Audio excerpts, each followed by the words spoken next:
Bonjour et bienvenue dans cette toute nouvelle vidéo des aventures de Julie, un souffle de magie. Alors aujourd'hui, j'avais envie d'aborder avec vous un tout nouveau sujet qui est le fait de penser à soi avant de penser aux autres. Alors est-ce que c'est quelque chose de négatif, qui relève de l'égoïsme, et est-ce que justement l'égoïsme est quelque chose de négatif, ou est-ce qu'au contraire c'est plutôt quelque chose de positif, qui apporte du bien-être, qui apporte par exemple de meilleures relations? Pour la petite anecdote, si vous suivez mon blog, vous avez dû voir passer il y a quelques temps un article où je vous parlais d'une situation délicate dans laquelle j'étais, et dans laquelle je suis toujours d'ailleurs. Donc pour explication, c'est en fait une personne de mon entourage proche qui est malade, et qui est malade depuis un certain temps maintenant. Donc du coup, lorsque cette personne est tombée malade, et encore plus quand ça a commencé à durer dans le temps, et bien tout simplement, je me suis mise à penser de plus en plus à cette personne avant moi-même. Même avoir mes pensées de plus en plus focalisées sur cette personne et sur son état. Avoir envie de trouver des moyens pour que cette personne ait plus de bien-être, puisse guérir, etc., etc., etc. Et puis le temps a coulé comme ça, et puis je me suis sentie aussi de plus en plus fatiguée, de plus en plus irritable, de moins en moins patiente, voilà, ce genre de choses, donc, et puis triste et autres. Voilà. Au bout d'un moment, on a décidé avec cette personne d'aller voir en fait des coachs en développement personnel que je connais depuis un petit moment déjà maintenant, qui sont Fabien Roussel et Maïti Trelain. Je vous mettrai des liens en dessous pour aller sur leur blog, comme ça vous pourrez aller explorer leurs univers si vous avez envie. Et puis de cet entretien qu'on a eu avec ces personnes, on a découlé plusieurs choses, de nouvelles pistes, de nouvelles choses à expérimenter, etc. Et l'article en fait d'aujourd'hui, donc ce dont je vais vous parler aujourd'hui, découle en fait et de cette situation, ce que ça m'a apporté en fait comme terme d'exploration et de réflexion, et de cet entretien, les nouvelles pistes qu'on a pu me donner, la façon dont je les ai explorées et ce que j'ai pu en ressortir. Donc en l'occurrence sur le thème dont je vous ai parlé un petit peu plus avant. Donc ça c'est ce que ça m'a apporté. Il y a une lecture aussi dont je vous mettrai un lien qu'on m'avait conseillé, que j'ai lu, qui est vraiment je trouve très intéressant, facile à lire, rigolo et en même temps qui apporte pas mal de bonnes choses je trouve, qui est Le Chevalier à l'armure rouillée. Voilà, donc pareil, ce dont je vais vous parler aujourd'hui, il y a des choses que j'ai pu revoir dedans ou voir sous un autre angle et c'était plutôt sympa. La première chose que j'ai envie qu'on voit, c'est le fonctionnement qu'on a tendance à avoir en règle générale, donc le fonctionnement normal qui suit la norme, les conventions sociales, ce qui est, je pense, beaucoup pratiqué en règle générale dans la vie de tous les jours. Donc en fait, ce qu'on voit dans les conventions sociales, en tout cas ce qui est beaucoup pratiqué, c'est de penser à l'autre avant de penser à soi. Et c'est très bien vu. C'est très bien vu de d'abord penser aux besoins de l'autre avant de penser à ses propres besoins, de penser à satisfaire l'autre avant de se satisfaire soi, d'aimer plus l'autre que ce qu'on s'aime soi, etc., etc., etc. Mais est-ce que réellement c'est possible de donner plus à l'autre que de se donner à soi-même ? C'est quelque chose où j'ai de gros doutes maintenant, même plus que de gros doutes, je dirais. J'ai envie de comparer ça un petit peu, prenons un autre angle, en imaginant que chacun est une banque. Je suis une banque, vous êtes une banque, votre cousin est une banque également, etc., etc. Dans chacune de nos banques, il y a des comptes. Par exemple, on va dire que j'ai mon compte amour, mon compte tendresse, mon compte disponibilité à l'autre, etc., etc., etc., etc. Et sur ces comptes, il y a des unités. Sur un compte normal, il y a des unités en euros, et là, il y a des unités d'énergie.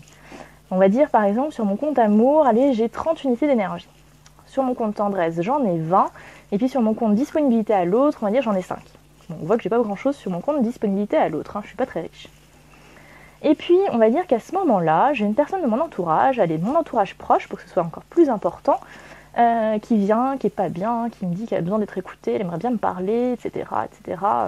Bon, puis moi, je suis la bienséance, je suis les conventions sociales, et puis quand même, j'ai envie d'être gentille, j'ai envie d'aider cette personne, donc je dis oui. Je dis oui, ok, je suis disponible à toi, écoute, je vais t'écouter. Donc on se rappelle que j'ai que 5 unités d'énergie en disponibilité à l'autre. Donc c'est un petit peu comme si on compare au téléphone, vous savez, quand vous avez la batterie, comme si j'avais la dernière barre du téléphone seulement. Donc je commence à écouter l'autre, au début, bon, ça va, pas trop mal. Puis à un moment donné, on me dit quand même batterie faible. On me le signale, puis vous savez, comme sur l'écran, ça commence à se griser. Il n'y a plus trop d'énergie pour nourrir le système. Puis au bout d'un moment, la batterie est de plus en plus faible et je fatigue.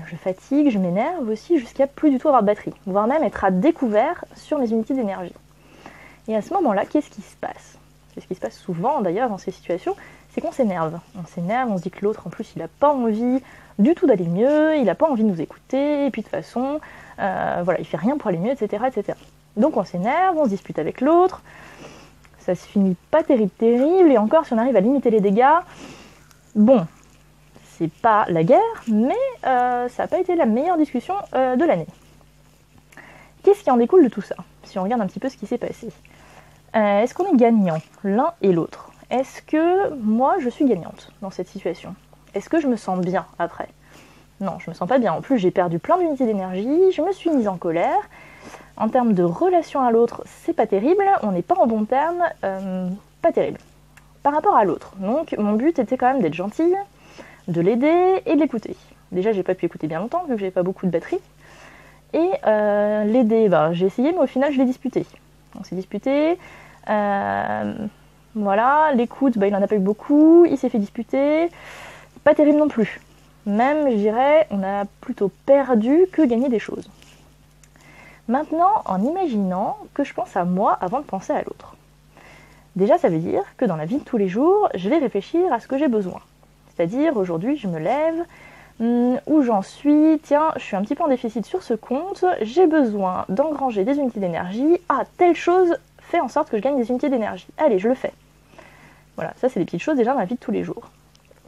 Ensuite, on reprend la situation. Donc je suis, on a dit, à 5 en unités d'énergie au niveau de la disponibilité à l'autre. Cette personne vient vers moi, me dit qu'elle a besoin d'aide, d'être écoutée, etc. La première chose, c'est déjà que je me consulte. Donc, je regarde à l'intérieur de moi, très rapidement, où est-ce que j'en suis. Je vois que je suis à 5 unités d'énergie. Pas grand-chose. Donc, du coup, qu'est-ce que je fais? J'ai deux solutions. Soit j'ai pris conscience que j'ai que 5 unités d'énergie, donc une barre sur mon téléphone, et que, mais quand même, j'ai envie d'écouter cette personne parce que j'arrive pas à faire autrement, j'arrive pas à dire non. Ou parce que, tout simplement, je suis d'accord d'être en déficit. Je suis d'accord de me sacrifier à ce moment-là, pour essayer de satisfaire l'autre. Je suis très consciente que je vais potentiellement m'énerver à un moment donné, mais je suis d'accord avec ça. Ou comme j'ai dit avant, tout simplement j'arrive pas à dire non, c'est trop difficile, ou j'ai peur de me mettre en porte-à-faux, donc je dis oui quand même. Bon, j'en suis consciente, pourquoi pas, et je pense que ça arrive très souvent, qu'on en soit même conscient mais qu'on le fasse quand même. Et sinon j'ai une autre solution, c'est tout simplement de dire non. Alors soit un non définitif, non, moi ça, là, avec toi, non, non. Ça va pas, j'ai pas l'énergie pour et je pense pas l'avoir avant un bon petit moment, donc c'est non. Soit je dis un non, mais un non temporel. C'est-à-dire, là, tout de suite, maintenant, c'est non. Par contre, dans tant de temps, ce sera ok. Alors pourquoi c'est non? Ça peut être parce que j'ai beaucoup d'énergie sur mon pôle travail en ce moment et que là, pendant la semaine qui arrive, j'ai plein de conférences, plein de dossiers à faire, des calculs, etc. Ça me prend toute mon énergie, j'ai pas le temps pour autre chose, j'ai pas l'énergie pour. Mais ça peut être aussi que tout simplement, là je me rends compte que j'ai pas grand chose dans mon unité d'énergie, disponibilité à l'autre, et que j'ai besoin d'aller le nourrir avant. Ça veut dire peut-être j'ai besoin 1 heure devant moi. 1 heure devant moi, pour faire quoi? Je sais que j'ai besoin de nourrir des choses et que boire un bon chocolat chaud, ça va me faire du bien, ça va m'ajouter des unités d'énergie. D'aller faire les boutiques, me promener au soleil, regarder un film que j'adore, voilà, ce genre de choses par exemple, ça peut être des choses qui font gagner en unités d'énergie. Donc je vais le faire, et puis j'ai dit à la personne que c'était dans 1 heure, dans 2 jours, dans 3 jours, dans 4 heures, et c'est moi qui vois en fonction de mes besoins. Du coup, au moment où je vais être avec cette personne, comment vous pensez que je vais être? Je me suis nourrie avant. Donc ça veut dire que j'ai plein d'unités d'énergie, suffisamment pour mes propres besoins et suffisamment pour en avoir en plus pour en donner à l'autre. Ce qui veut dire que je vais être capable de l'écouter plus longtemps, je vais être capable d'être beaucoup plus disponible à ce moment-là, d'aider plus la personne, de l'orienter peut-être plus, ou tout simplement d'être plus calme et du coup de ne pas m'énerver et que ça se finisse bien et qu'on ressorte gagnant chacun de ces discussions. Quels sont les avantages? Déjà, il y en a pas mal qui ont été cités dans cet exemple. Mais déjà, la première chose à signaler, ça veut dire que si on fonctionne en pensant à soi avant de penser aux autres, ça veut dire qu'on pense déjà à se remplir et qu'on n'est plus à découvert tout le temps. Donc, en ayant des comptes élevés, on a suffisamment d'énergie pour soi et pour les autres.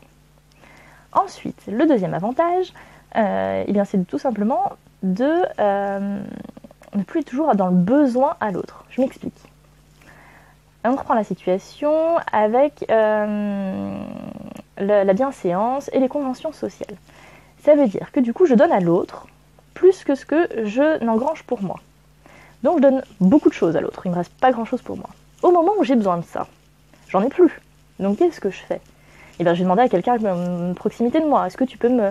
Voilà, j'ai besoin de ceci, cela. La personne va me donner, puisqu'elle suit aussi les conventions sociales. Elle me donne, et elle, quand elle a besoin de ses unités d'énergie, eh ben, elle n'en a plus non plus, donc elle va demander à côté. Ce qui veut dire quoi ? Ce qui veut dire qu'on est toujours en déficit, ce qui veut dire aussi qu'on est toujours dans le besoin de l'autre, et ce qui veut dire aussi qu'on se transforme un petit peu, je dirais, en mendiant. C'est-à-dire qu'on va mendier ici ou là, s'il te plaît, donne-moi de l'amour, s'il te plaît, donne-moi de ceci, s'il te plaît, donne-moi de cela, et qu'on est toujours en déficit d'énergie. Est-ce que sincèrement, vous trouvez ça agréable ? Moi, je dirais plutôt non. Est-ce que vous trouvez que c'est quelque chose de sain ? Non plus, je ne trouve pas que ce soit très sain. Du coup, ça veut dire en plus qu'on est dans une relation vraiment de besoin et non de partage avec l'autre, donc du coup, c'est pas non plus très agréable dans la relation à l'autre. Ensuite, il y a un troisième point que je trouve vraiment très intéressant. C'est-à-dire, quand je dis non à l'autre, quand je m'autorise à dire non, je suis pas disponible, pas du tout, j'ai pas envie, ou non dans tant de temps. Ça veut dire qu'entre-temps, cette personne va falloir qu'elle comble son besoin seule ou qu'elle trouve d'autres moyens. Dans ce cas-là, vu que j'ai dit non, ça veut dire que je fais confiance à cette personne pour trouver des moyens elle-même, sans moi, de satisfaire ses besoins, de trouver des réponses à son problème. Donc déjà, je témoigne ma confiance. Ensuite, du coup, je lui montre que c'est possible d'avoir confiance en elle, de trouver des solutions sans moi. Donc je donne l'opportunité de trouver sa confiance en elle et de trouver d'autres moyens. Du coup, de gagner en compétences, en capacité pour se satisfaire elle-même et trouver d'autres chemins. Je trouve ça quand même vachement intéressant. Et puis sinon, tout simplement, je trouve quand même qu'on a une vie beaucoup plus agréable finalement quand on a pas mal d'unités d'énergie à l'intérieur de soi, qu'on n'est pas toujours en train d'en demander aux autres, ce qui est plutôt assez sympa. Voilà. Moi, ce que ça m'a permis aussi de trouver, en dernière petite chose que j'ai envie de signaler, c'est que finalement, en pensant de plus en plus à moi, à mes besoins actuels, c'est-à-dire que c'est pas toujours les mêmes, mais en ce moment j'ai plus besoin de telle ou telle chose, eh bien j'ai découvert de nouvelles choses en fait que j'ai envie de faire, que j'avais pas forcément envie avant. J'ai découvert de nouvelles voies, peut-être plus l'envie de voyager qu'avant. J'ai ouvert aussi la possibilité d'être moins souvent peut-être chez moi.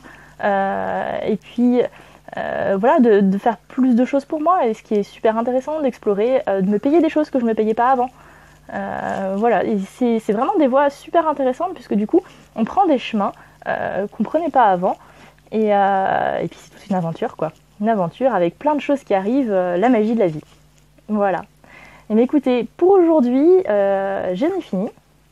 Je vous invite, si vous avez des questions, si vous avez des réflexions, si ça vous a plu, si ça vous a énervé, si vous avez un débat à faire là-dessus, si vous avez juste envie de témoigner quelque chose, une expérience, voilà, un sentiment ou autre, et bien de me mettre un commentaire juste en dessous. Je lirai avec grand plaisir, j'aurai aussi plaisir à vous répondre. Et puis, il ne me reste plus qu'à vous souhaiter une très bonne journée, et puis à très bientôt.